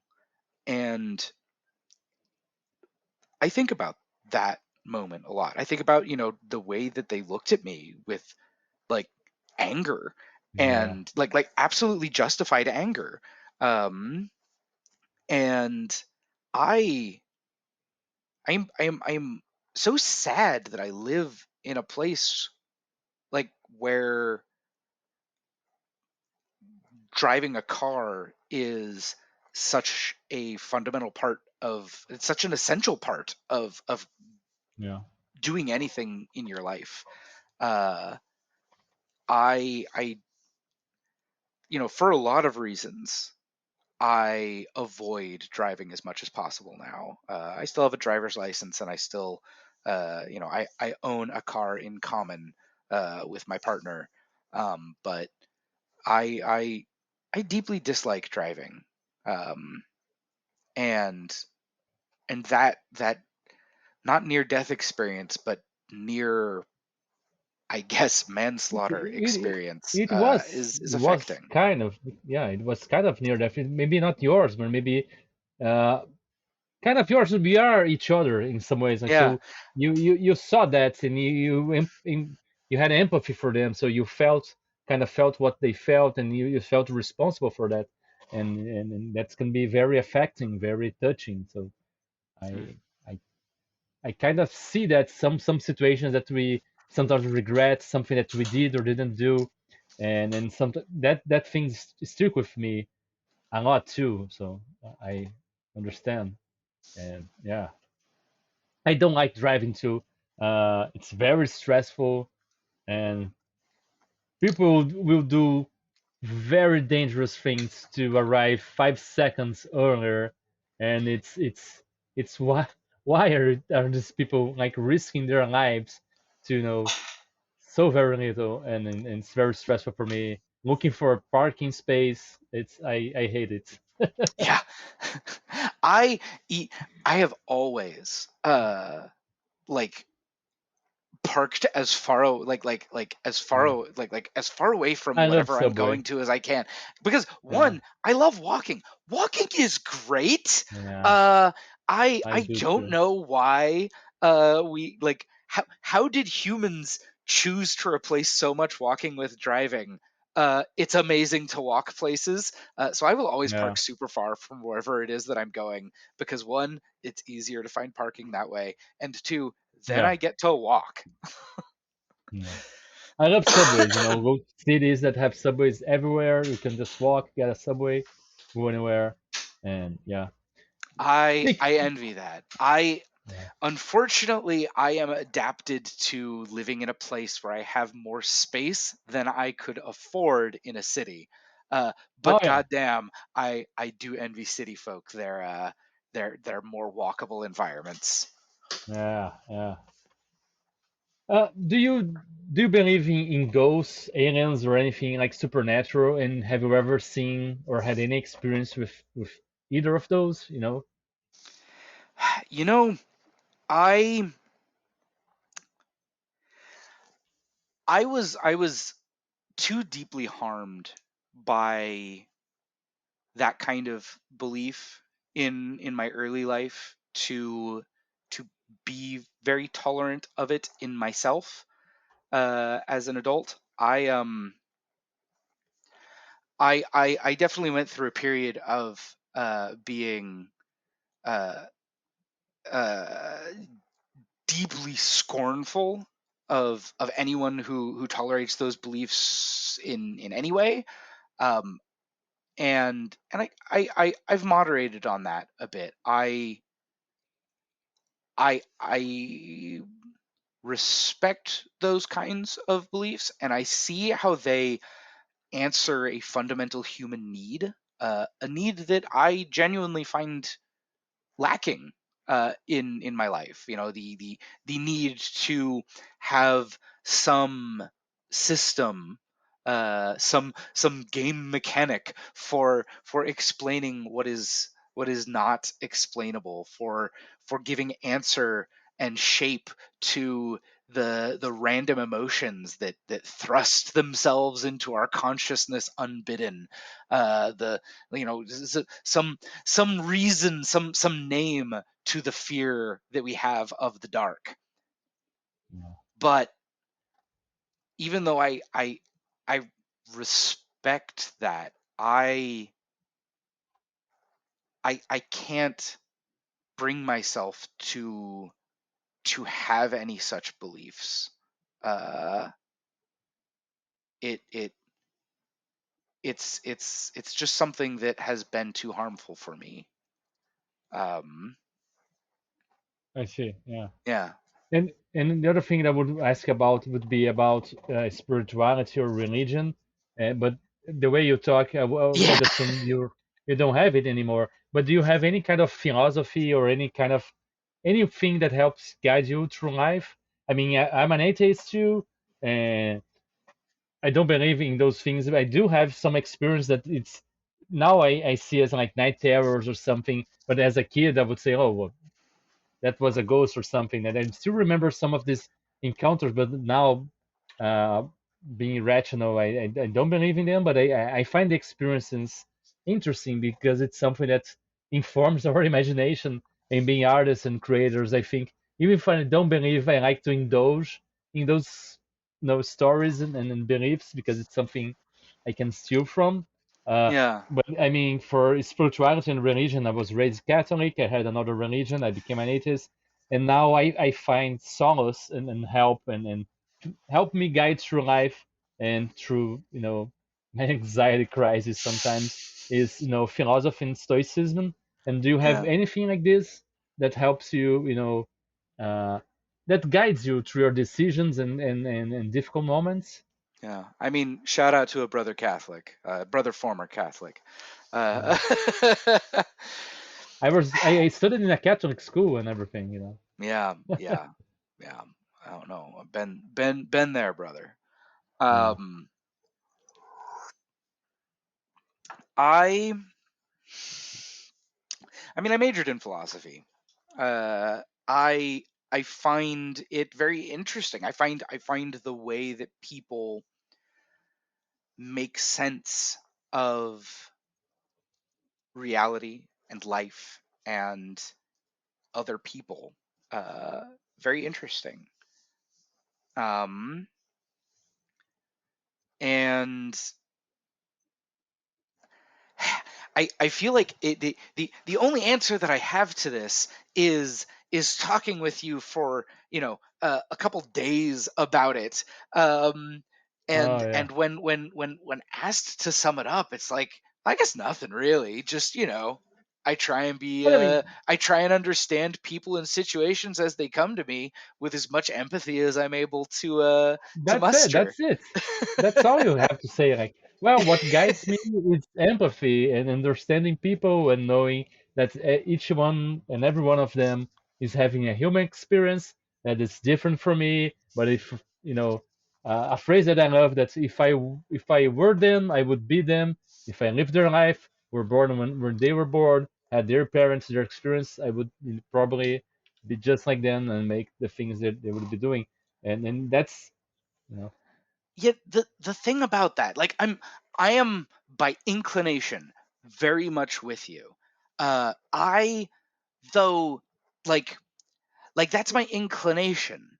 That is what is easy for me. And because it is what is easy for me, it's also what I have to fight against, right? Like I do have to there has to be some lines. You have to have some boundaries where it's like, no, like course. even if I can emotionally understand where this person is coming from, You can be against I them, but need you to can be still able to say, understand. no, Yeah, fuck that guy. yeah, of course. That's not okay. And I'm actually I'm quite bad at that. Yeah. I think we can understand, but still oppose. I Yes. understand how you're coming for this because you want this, but that's wrong because it affects other people and it's not only about you and this kind of stuff. But I think sometimes it's important for us to not take things, sometimes too personal. They do some shitty thing and they're like having a bad day. It's most about this, not like being, a fucking fascist or something, you know. Uh, you can understand they arrive at that point. Like my father, here in Brazil, we had like Bolsonaro, which is basically the tropical Trump or anything. And my Mhm. father is very into that, but I see how that happened. He is brainwashed by YouTube. He can't concentrate on anything more, substantial for information. So he's addicted to feeling anger and stuff. And I completely disagree with him every time he speaks about his dumb, you know, hard right things about, saying dumb shit. I oppose him, but I understand and I have some empathy for him because for me, he just fell into a habit wrong of anger and putting blame on everything else because it's so easy. It's they attack the I emotion and it gets you addicted to blaming others and it's kind of chemical too. They release endorphins. You become addicted to feeling anger. So for me, it's more about this. I can oppose the bad stuff, but I can understand how they arrive there and see that they are not totally bad. They're making bad decisions, and we have to oppose them. But sometimes they're I don't know. It I mean, helps I kind of me envy feel you a so much little bit. anger. Yeah. Yeah, I, I mean, it, it sounds very, it sounds like you have a very frustrating relationship with your father, and I empathize. I kind of envy you because I have deeply non-confrontational parents. So Yeah. they they as they've gradually like bumped up against learning, like how I view the world, uh, empathizing and caring about other human beings, they block off what they talk about with me, so that Uh, gradually we talk about less and less things, because it always has to remain sort of benignly pleasant, and it's one, left our relationship quite shallow in many ways, and yeah, two, left me struggling often to develop conflict strategies, because I just don't yeah. have some of that Uh, experience. Yeah, I don't know. Now that I'm thinking about now with the diagnosis, it started making me think about, oh, maybe that's why I confront them because they say stuff and I just say, oh, you're fucking racist, or I said stuff in work like I say no to bosses and I don't know. I sometimes I don't have a filter and just say no, that's fucking stupid, that's racist. Just this Sunday, he said something. Oh, you will think I'm a racist. Oh no, Dad, I don't think you're a racist. I know you're a racist. Things like this. This kind of stuff. So yeah, And uh, it's like yeah. Go ahead. it's like, yeah, like you're like, yes, you're a racist. Now, like let's fucking have a conversation about it, and like maybe find out, like maybe you could find out why I believe that Yeah, about you, and why the word racist is not synonymous with completely irredeemable villain. Like, no, it's a thing we can talk about. It's a thing that you can, like, maybe come to understand and appreciate, and learn to stop being that way if you find that uh, my beliefs are compelling, which they absolutely will be, yeah, because being a racist is fucking uh, stupid. yeah. Well, you know how old people do when you start confronting them and explaining and ask them to, can you explain why this is funny? Why do you think why this is different from the other situation that you don't make fun of? And it's very similar. The only difference that they're different people, and they just avoid. They run away. Oh, I don't want to talk to you about this and this kind of stuff, and it's very frustrating. So Yeah, I don't have any qualms and calling out this kind of stuff, you know. And I yeah, admire that, Diego. Like I said, conflict strategies are something that I need to develop better. yeah, Yeah. yeah. Or not if you want to, No, have I want family to. dinners and stuff. Nah, fuck the family dinner.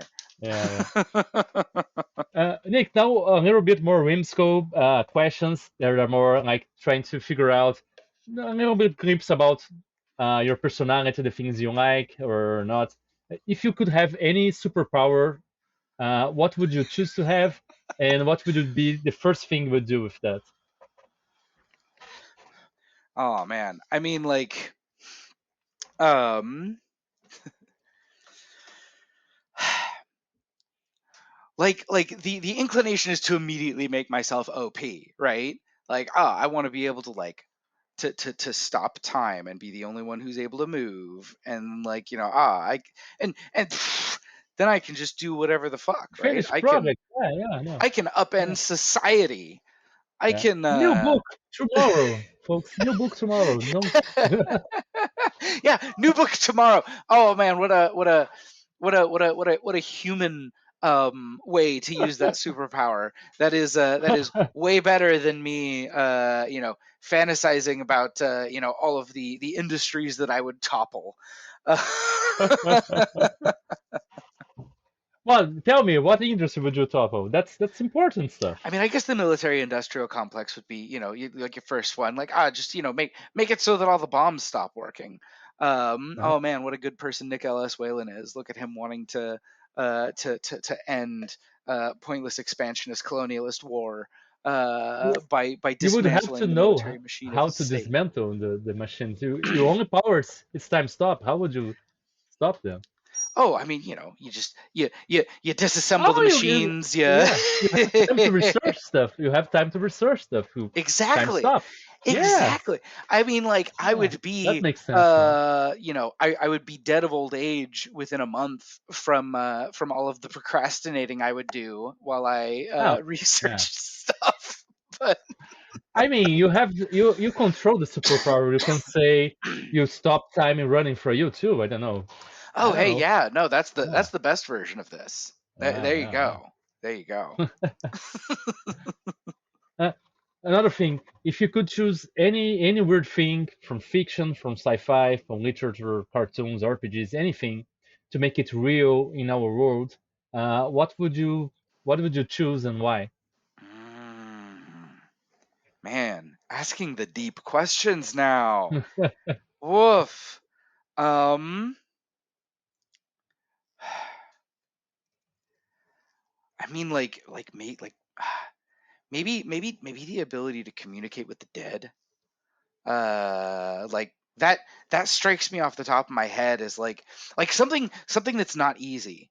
Like it shouldn't even be something that can be understood, because if it can be understood, it can be like industrialized, and that would be terrible. If we could Oh if yeah, we could like create a system through a which the walk dead talk, could yeah, communicate spirit to with our walk talk, world. yeah, yeah, Yeah. Yeah, an if app, if there was a consistent method for doing it, then the fucking rich would never die, right? They would yeah, continue controlling their financial colonial empires, you know, long after they're dead, and humanity would never be able to move forward. Like we need death in order to progress as a society.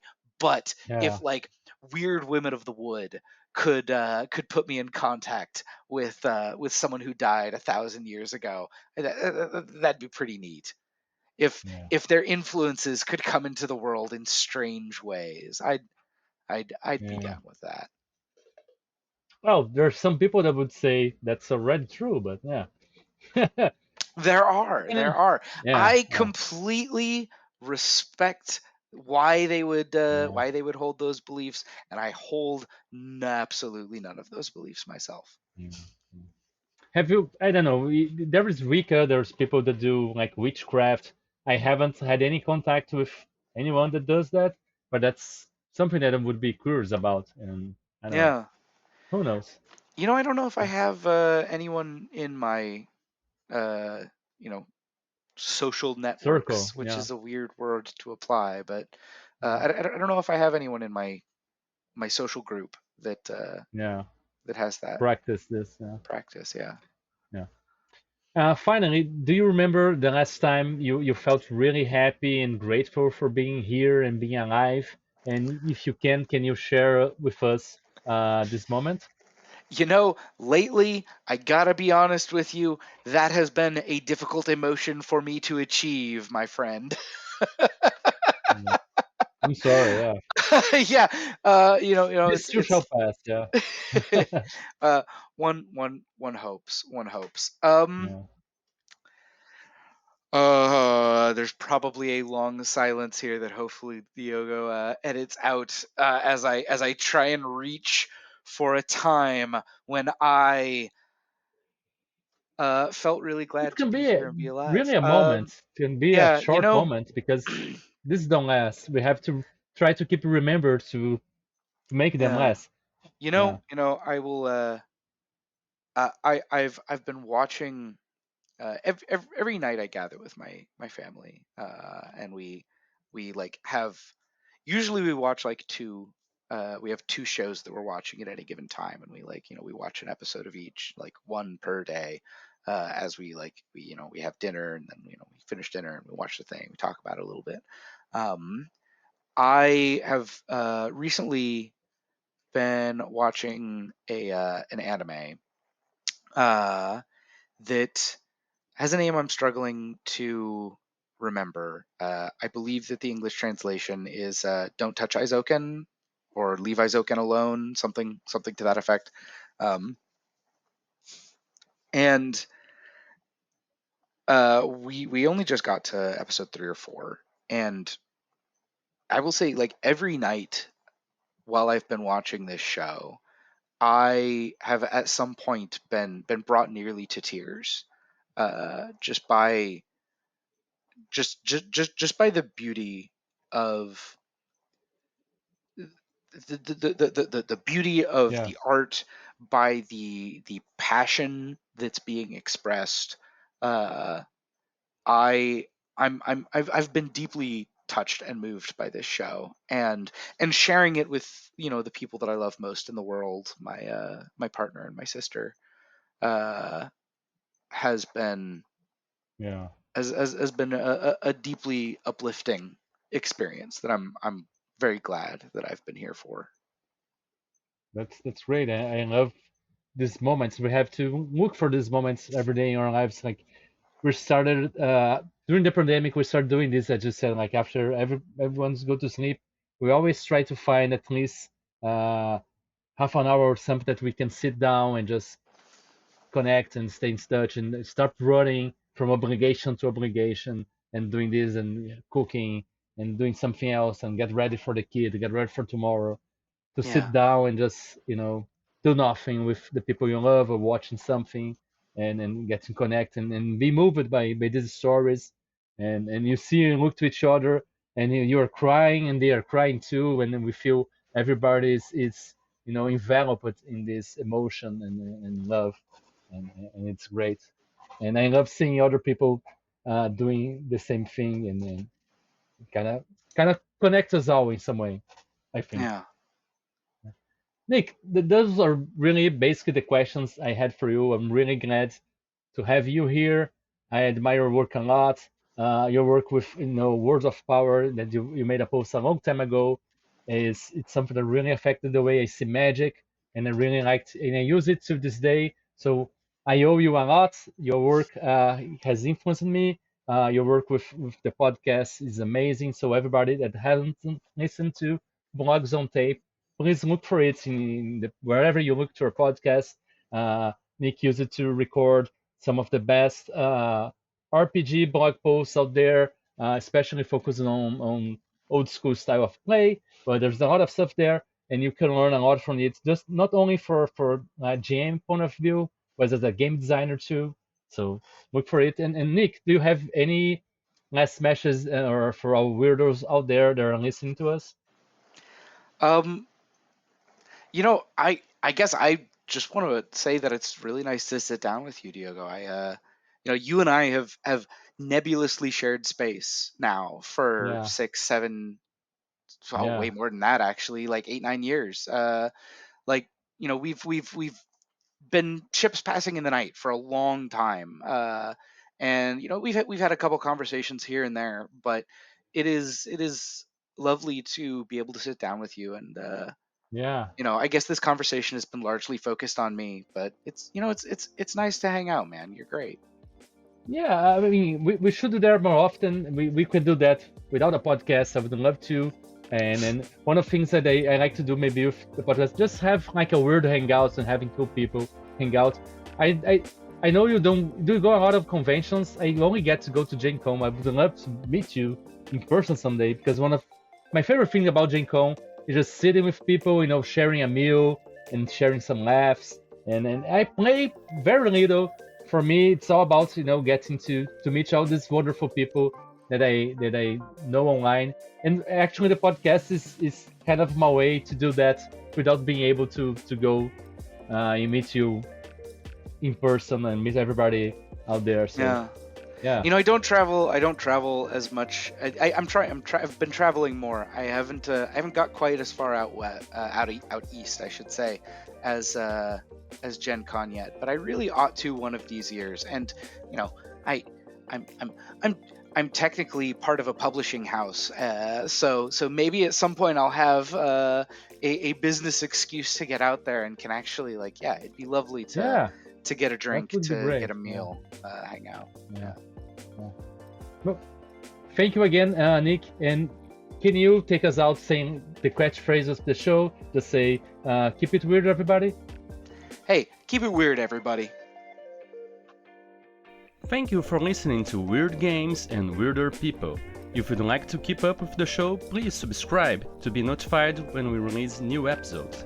If you'd like to support us, please leave a review or head on to code-fi.com/WGNWP. See you next time, and remember, weird is the new wonderful.